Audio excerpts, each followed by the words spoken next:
My name is Aaron Schnarr. I'm from Active PDF. I was asked to give this talk about compression, and so for me this became kind of an exercise in crash course in all the compression options that are available to PDF and some of the standard ways and then not so standard ways that we can make our files smaller. So first up, compression. Basic definition, just you want to force something into less space than it should actually take. Non-standard dictionary version is packing your closet into a carry-on when you're going to go traveling. Why do we do this? Because it allows us to have more efficient for transportation. Just physically speaking, if you have a carry-on, it's a lot easier to get through, check in, and you save time on the when you land at your location because you don't have to wait for your luggage to show up on the carousel. Electronically speaking, uses less bandwidth to transmit a smaller file size.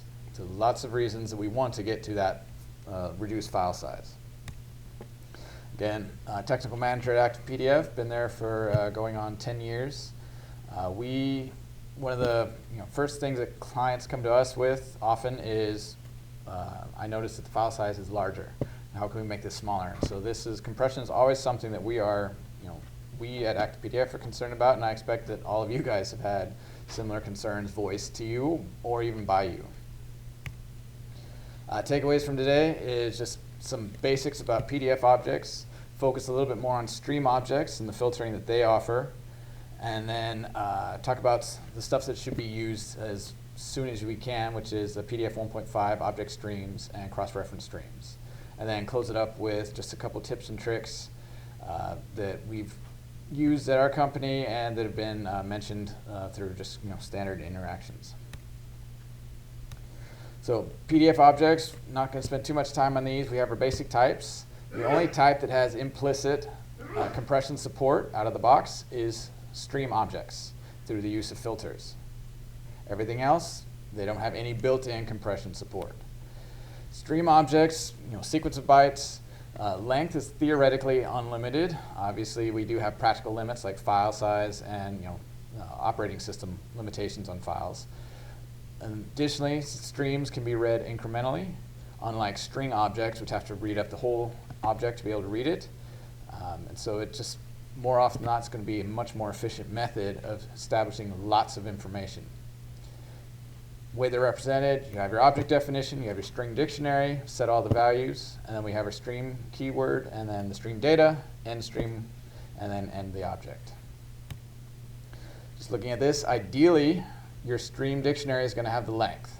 Now, I say this because we have run into PDFs that are created that either don't have the length at all, so you have to go out and determine what that length is by just going until you find the end stream keyword, or they have the length but it's incorrect, and so you have to go out and find the length of the stream manually anyways.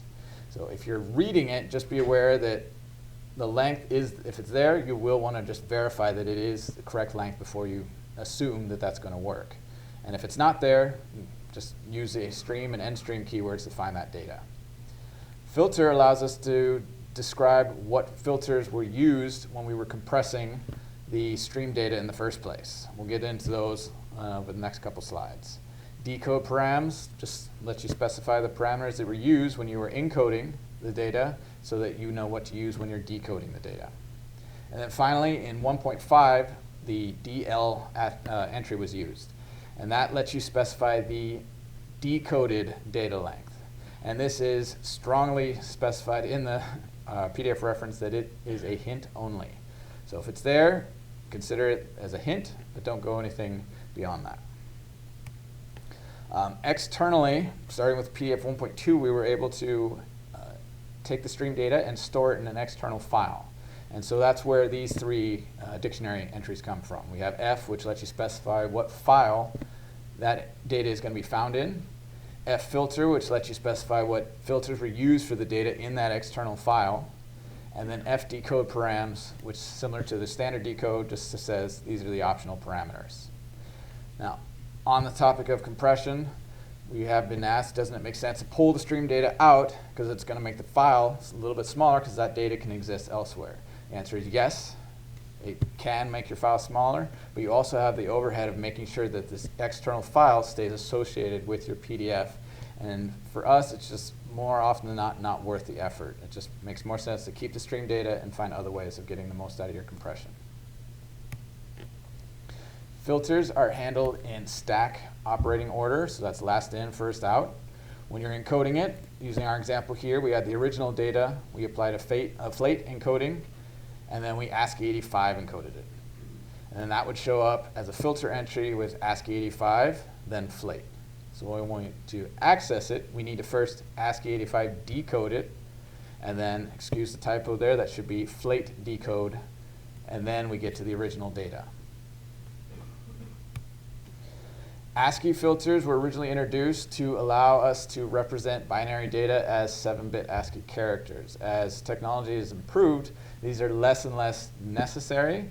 And indeed, if you encrypt your PDFs anyways, ASCII filters are redundant because encrypted is going to be represented as ASCII characters in the PDF. Decompression filters. These allow us to specify what compression filters were used when we were encoding the data in the first place. Think of if we're packing our clothes into our suitcase, the filters specify how we folded or stored that information. There are two kinds. There's lossless, which means the original data is going to be reproduced when you decompress the compressed data. And then there's lossy, which is some of the data is lost. Ideally, not enough to affect the overall representation of that data, but it can't guarantee that all of the original data will be there when you decompress. Running through the standard filters right now, we have LZW and FLATE. These are often kind of talked about together. They're very similar. LZW is Lempel-Zev-Wilch. Forgive me if I mispronounce that wrong. And that's used for binary or ASCII text. So we can use that to encode and get the original data back. FLATE is based off of Lempel-Zev, but it does have an adaptive Huffman coding as well. So what you'll find is that when you're encoding with FLATE, it's going to be a lot slower than encoding with LZW, but the decompression speeds are comparable, and FLATE is able to achieve a higher ratio when it comes to compression. Next up is run length. That's going to be used for ASCII text, binary data, typically monochrome image data, anything with a long run of similar bytes. We get into some of our image standards. We have CCITT, which is used for TIFF, monochrome image data again. With 1.4, they introduced JBIG2, which gives you a much more efficient compression ratio when dealing with monochrome image data. DCT is discrete cosine transform, and that's based on the JPEG standard.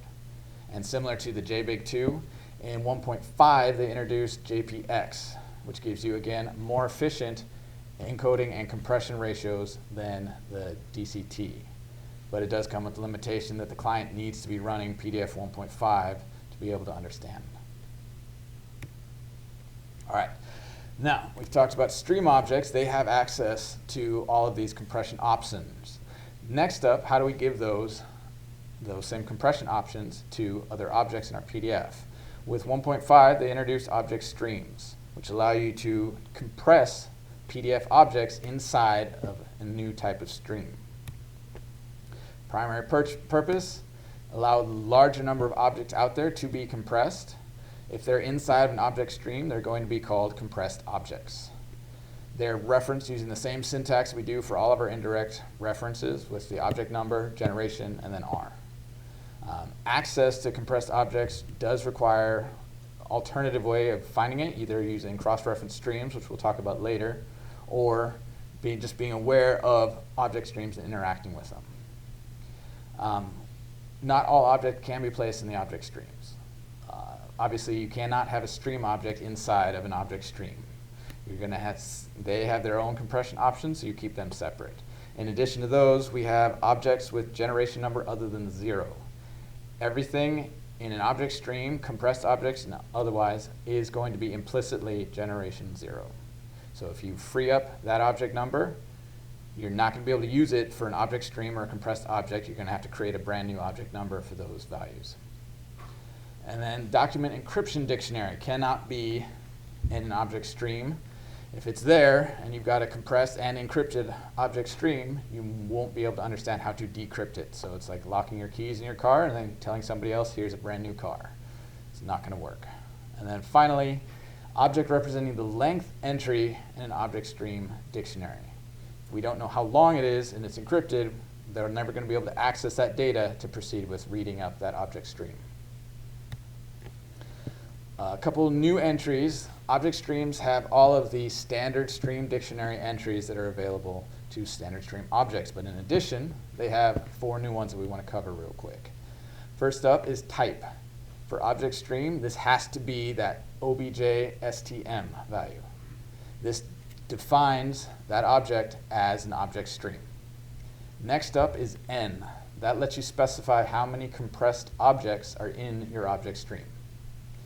And then first is going to be the byte offset in the decoded stream, so after you've already processed all the filters, of the first compressed object. And then extends allows you to point back to a previous object stream that you are extending. We'll look at extension on the next slide. Object streams have a limitation of 100 compressed objects for linearized PDFs and 200 compressed objects for regular PDFs. So if you're approaching those numbers, those are the practical limitations.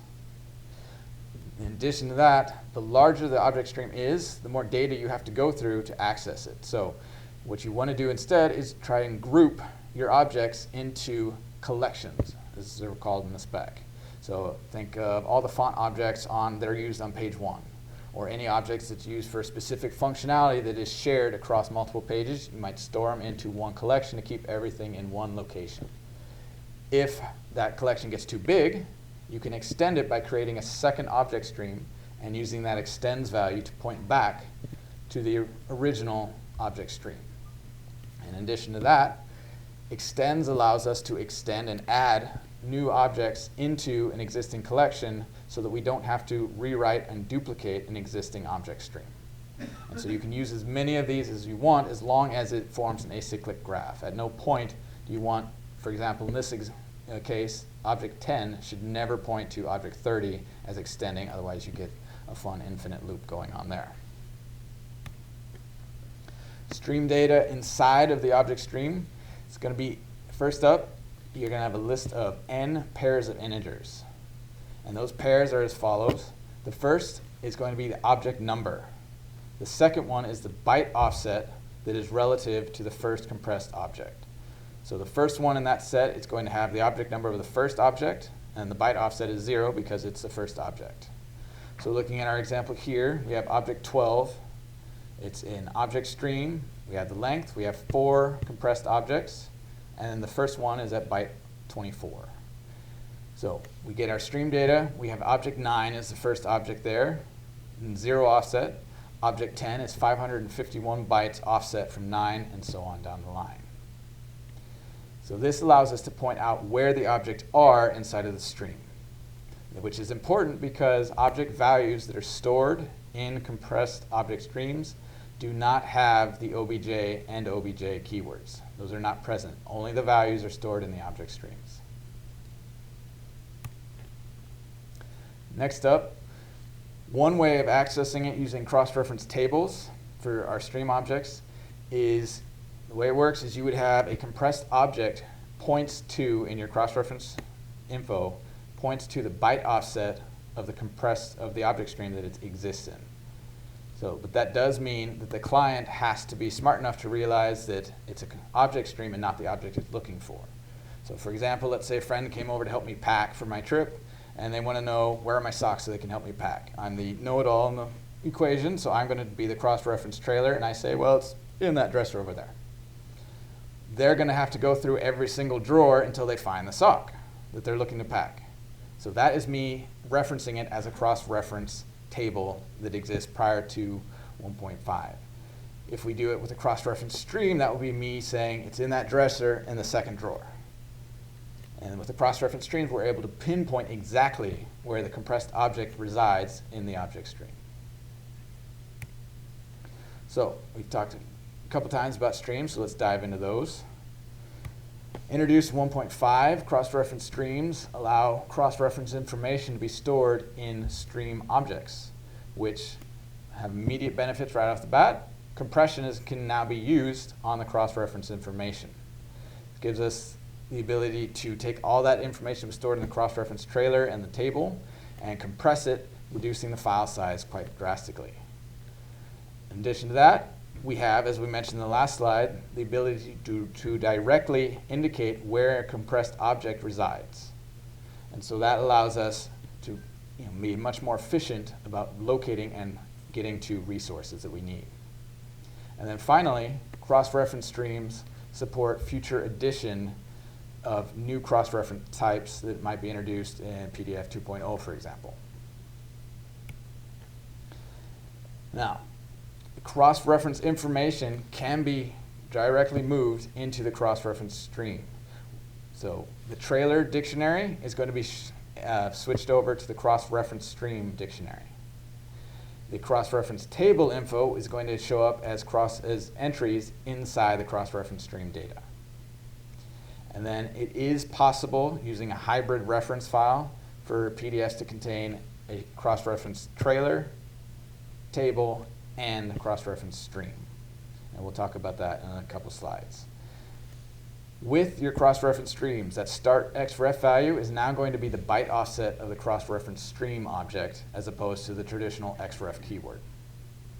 And then, in addition, if you're not doing that hybrid approach, so you're just using a cross-reference stream, you no longer need the xref keyword or the trailer keyword, which means aside from that start xref and the EOF, your PDFs can essentially be a list of PDF objects now, because everything is going to reside in either stream objects or other PDF objects.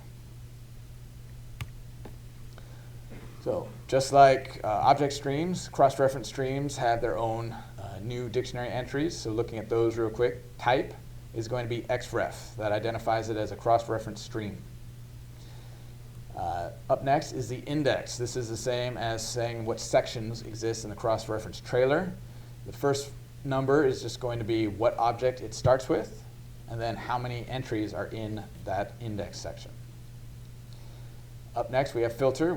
As we mentioned before, we are allowed to compress and encode our cross-reference stream data, so this is where we would specify the filters that were used for that. And then size is going to be the number of objects in the cross-reference stream. So in our case here, it's just going to be 4, but it would be the sum of all the entries that exist through all your subsections in the cross-reference stream data. And then after that, we have W. This is where we specify the width of the cross-reference stream data entries, and we'll cover that in the next couple slides. And then finally, previous lets you point to the previous version of the cross-reference stream, pointing to the byte offset from the start of the file. One note about pointing to previous: if you do have a compressed objects or compressed cross-reference stream, any new cross-reference stream also has to be compressed. You can have uncompressed, uncompressed, compressed, but as soon as you have a cross-reference stream that's been compressed, subsequent iterations need to be compressed as well. All right, so we have the dictionary. Now let's focus a little bit more on the stream data. First up is the very first field is going to be what's used to describe the type of the field entry. As of 1.5, there's only 3 values allowed. There's 0, 1, and 2. Anything else is treated as a null object. And then stream data fields are written in increasing order of field number. So you're going to start with the object that's referenced in that index set, and then you're going to go from there, and it just goes up by 1.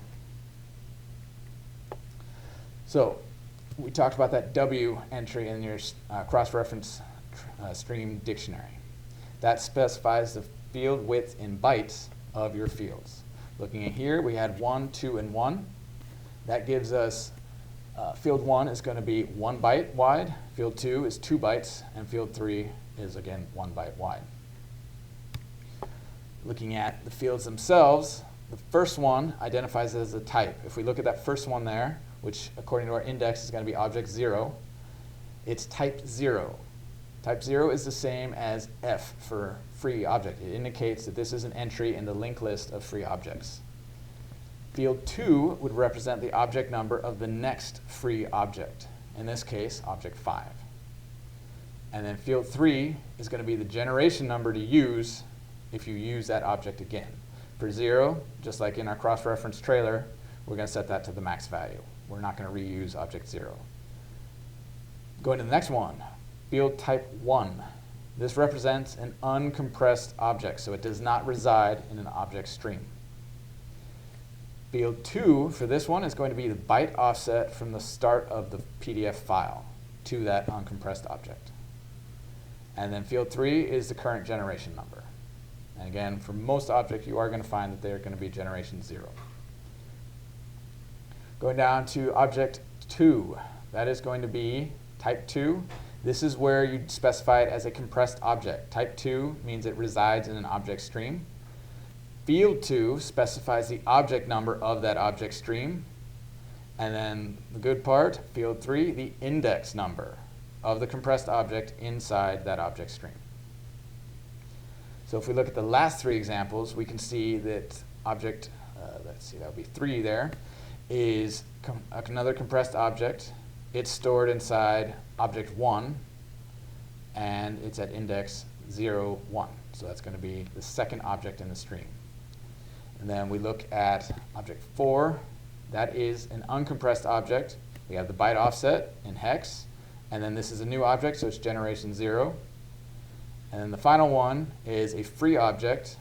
It's the last free object, so it points back to 0.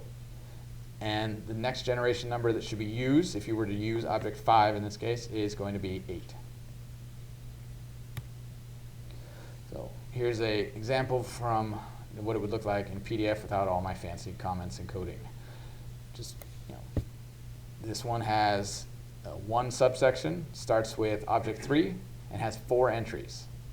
The first one specifies uncompressed object 3 at byte offset, and then the next 3 are compressed objects that reside in object 3.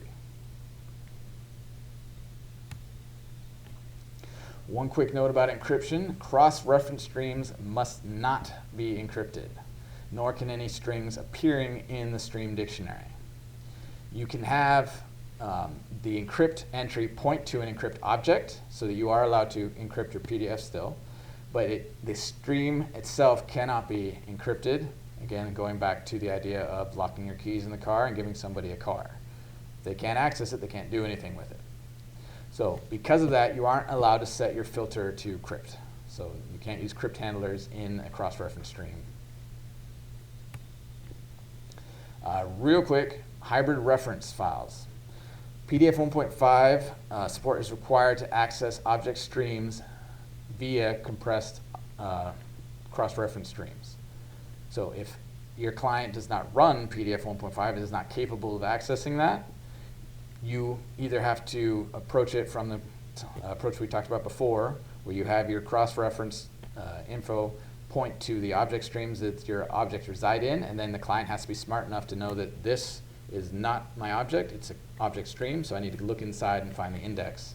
Or you can approach it with a hybrid approach, which allows your PDFs to be readable by PDF 1.4 consumers.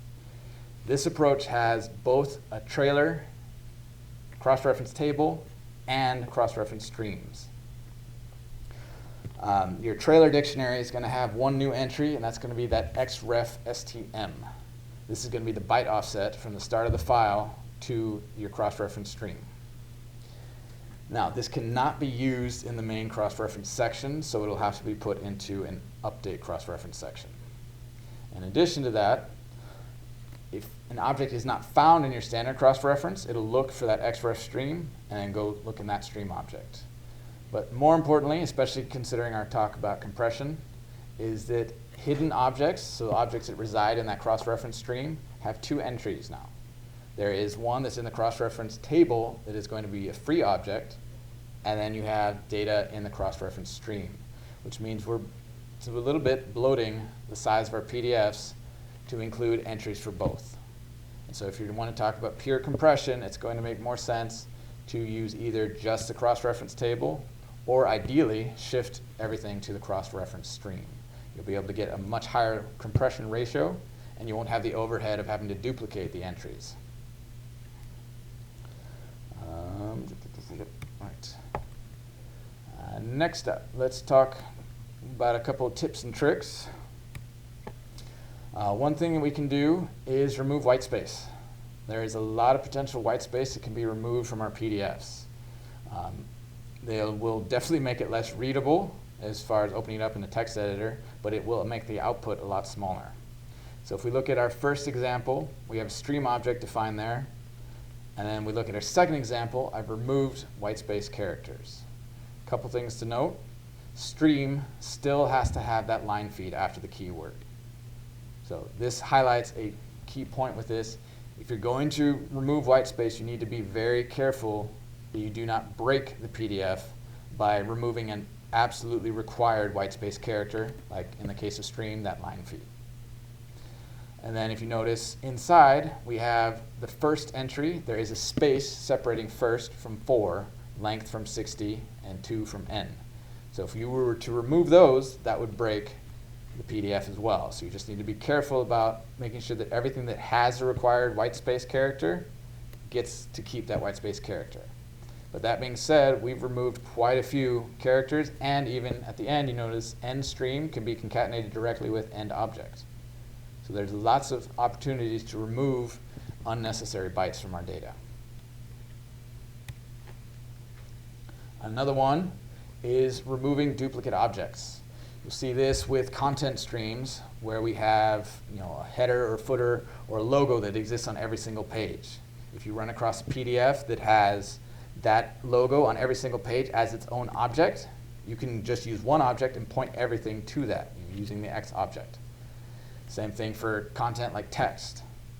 So what we can do to remove that is, as we're processing the files, every time we run into a content stream, we can hash everything about that object to create a unique identifier, store it in some internal table, and then anytime we run across another object that shares that exact same hash, we can update it to point to the original object and save ourselves some space. That being said, you do need to make sure that you do get everything about the object. If we have, for example, font, we need to make sure we have the font family, character width, anything to do with encoding, everything that makes that font unique needs to be involved in that hash. Otherwise, you run into a situation where you have the incorrect font used by multiple different locations in the PDF, and you'll see your PDF get garbled, or just look, have giant text here and small text there, or the same value repeated incorrectly. So again, hash everything about it, but it does allow us to save a lot of space from any PDF that wasn't as efficiently made as we'd want. Fonts are another one that we can really get some space out of. Font files are very large, and so the first thing we need to look at is, what do we need when we're using a font in our PDF? Fully embedding a font is going to take up a lot of space. So most creators are going to use subsets, so we only embed the characters that we need from that font file. The next step down is only if you can guarantee what fonts are on the system, so this is very low level of probability.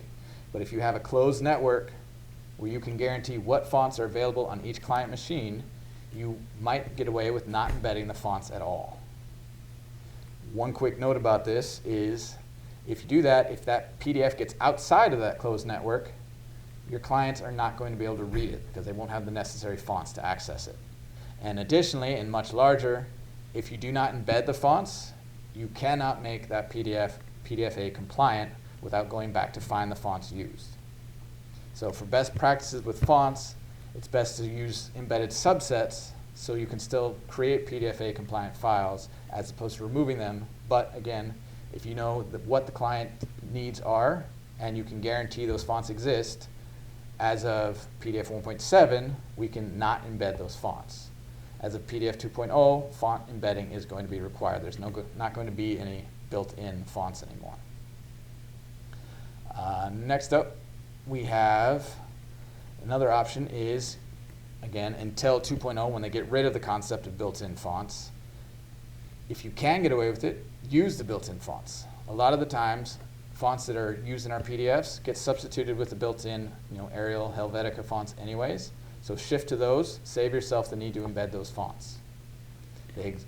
Base 14 exists on most operating systems and currently with most installations of Adobe as we stand now. And then finally, pointing back to our previous example, we were talking about reusing objects. So if we have a font object, see if we can reuse it and then save ourselves some space of having to embed the font multiple times. And the biggest one is upgrade your creation methods to PDF 1.5. When I talked to my boss about what factors he wanted me to really focus on, he said that he really wanted to emphasize the fact that we, as a company, do not see too many PDFs that are using object streams or cross-reference streams. It's something that isn't as widely adopted by just general PDF creation. So if we can start creating more, it will force more readers to adapt, and in most cases, readers are getting much smarter about cross-reference streams. But this is the most efficient way to get the most out of your PDFs, is to use the compressed objects via object streams and then cross-reference streams, where we can compress that cross-reference information into a much more smaller size. A couple just odds and ends to throw out there.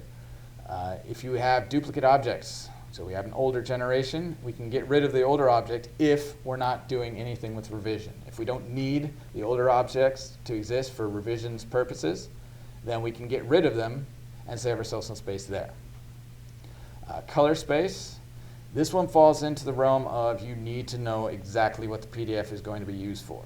If color is not an absolute requirement, then consider shifting from CMYK to RGB. You'll save yourself the size of a data channel there. Or if color isn't even required, consider using color space. So you can compress the size of a PDF by just shifting the color that you're using in your PDFs. And then this kind of goes in with shifting everything to 1.5. If you can, use the latest image encodings. So if you're using monochrome, JPEG 2. If you're using color, JPEG 2000. So if we can use those are much more efficient at compressing color images and monochrome images. Consumer needs to be able to understand them, so that is a limitation, but most consumers are able to interpret these compression methods now. Another option, form fields. Form fields take up a lot of space. Any text form field has to have the entire font embedded because you have no way of knowing what characters the client is going to be typing into your field. So once that field has been filled out, if you're not going to need any more user interaction, then flatten it. You can strip out the font, we can strip out JavaScript associated with that field and save ourselves some space there. Avoid using the ASCII. Again, that's early on it was get ASCII representation for binary data. Less necessary now, especially if you're encrypting your files. And then removing completely unused objects. Not too often we run across these, but object gets orphaned. If it's not being used, then remove it from the PDF and save yourself a little bit of space used to define that object there. So just takeaway, the biggest thing, where you can, use the object streams and cross-reference streams. They're going to allow you to achieve a super impressive ratio of compression. They allow us to get the most out of our PDFs, and it's built in, and so the more of us that use it, the more PDFs out there are going to be using it as well. And then outside of those, we do have a couple other options. Removing duplicate or unused objects, clearing out white space. All of that can be used to get a little bit more compression out of our files and reduce the overall size of our PDFs. And then the big one, especially about the minify options that were discussed here, is just being aware of what the client requirements are for the PDF. The color options may not be an option for you if it's absolutely essential that the color match exactly. So if you can't do that, look elsewhere. White space, you will have the overhead of just making sure that you're not going to break the structure of the PDF by removing any of the present white space characters. While I was doing these are the references I used. First and foremost, PDF spec. 1.7, I grabbed the one from adobe.com, but you can also use the ISO spec as well. And then PDF Explained and Leonard's Developing with PDF were really helpful for me to kind of get some user-friendly terms for some of the more technical aspects of the PDF spec. Any questions? Yeah.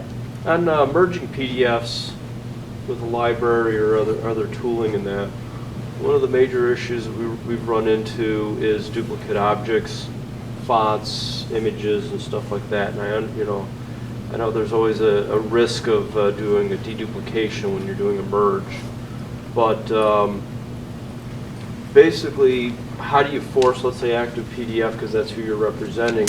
Do you guys have switching or whatever in your library to say, here, I want to do a deduplication of same named objects or same named fonts, or I want to convert a font from a subsetted font to a fully embedded font, because there's actually a reason for that. If you fully embed a font and then do a merge, then you can come back and do a resubset and you don't lose any of the glyphs. Whereas if you merge PDFs with a subsetted font, you have to make copies of each subsetted font and the resulting PDF. Does Active PDF have switching or whatever in the API to support a lot of? We do offer options to, by default, we try to remove all the duplicate objects that we can using that hashing approach similar to the one I described here. But we do have ways to disable that because sometimes the objects. Yeah.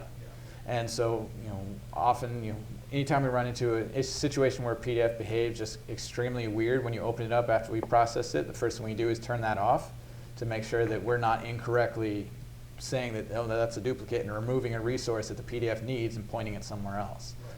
As far as the fonts, currently we don't do anything as far as changing subset to fully embedded, but that is something that we have talked about in the past because it would save you some space as well. If I'm able to better calculate what subset is needed, then I don't need the full font format, font file. I can shift it back to a slightly larger subset, but still much less size than fully embedded. Yeah, of course, with fonts, of course, there's always the legal thing. You got to have the license locally installed, all that other fun stuff. Yeah. Thank you. Yep. Excellent question. Any other questions?